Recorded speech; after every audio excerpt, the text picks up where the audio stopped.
Friday's fight night started like any other for boxer Tommy Bagnasco. It's a pretty standard fight night. I got to the venue, got there nice and early, set my stuff down, got warmed up. The 34-year-old Michigan boxer stepped in the ring to face off against Toledo's Roy Beringer. But just under 2 minutes into the first round, two careers almost ended with one punch. I remember seeing the big white light. His career could have ended.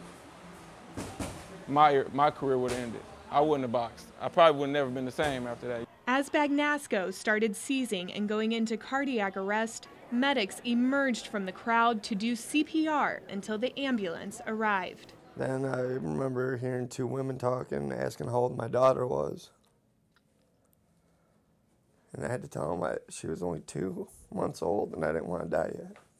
Toledo hospital doctors and nurses worked to revive Bagnasco.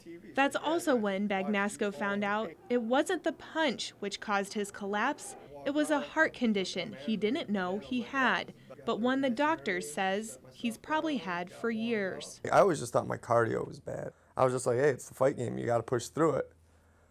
And yeah, here we are. I pushed through all the way to this side. It's not the right side to be on. But for Beringer, it was a sigh of relief. You train real hard to hurt people, but you don't want to be known as the boxer that killed the guy. Immediately following the last fight of the night, Beringer wasn't celebrating the win. Instead, his coach and another boxer went to the hospital, a visit they've now made a routine.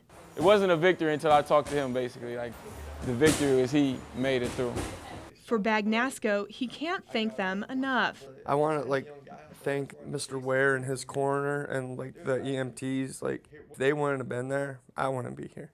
And he says his next challenge is figuring out what to do now that his career is over. If I put me in a ring, I feel at home. And it's kind of hard to deal with not ever being there again.